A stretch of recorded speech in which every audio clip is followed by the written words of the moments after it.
And that means that this idea of pride of ownership is something that they use on us serfs to control us. Now, does this mean that you should, get the biggest mortgage you can on your property? No, because what does property have? Property has intrinsic value. So you start realizing that I need to put the most important needs in my life. I need the intrinsic value needs. I need those covered, and that everything else in the world is leverage. And we can't go deeper than that today. But if you have a appreciating asset and you borrow money against it at a rate that is less than the appreciation, you can pretty much do that forever. And that's how the rich run the world. And by the way, that's how you don't pay any taxes. If we'll just invent something. I got a little photographic lens here. It clips on cameras.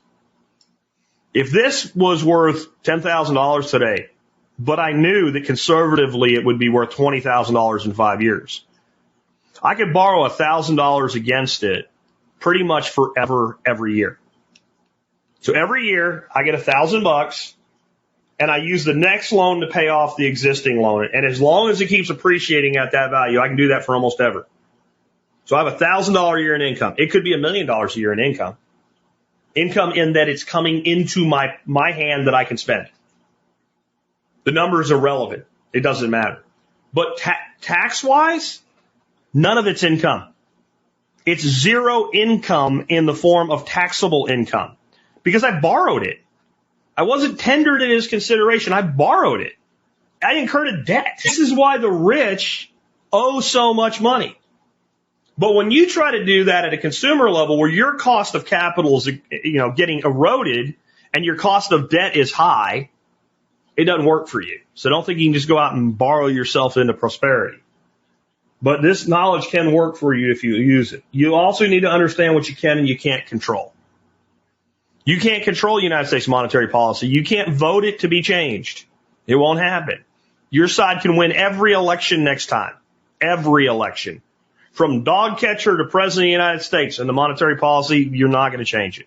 You might have some impact on the peripheral monetary policy, like how we treat other governments or what have you, and some supply and demand curve issues. But when it comes to how much money they're going to print or how they're going to contract the monetary supply or what they're going to do, the people that do this, they are outside your sphere of control.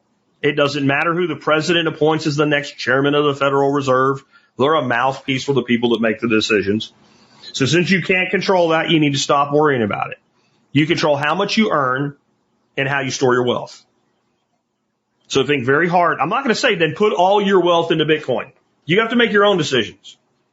But put your wealth into things that hold value, not things that leak value. I believe that with money, we need 3 buckets that money go into. Bucket 1, money that will be spent within the next week or 2.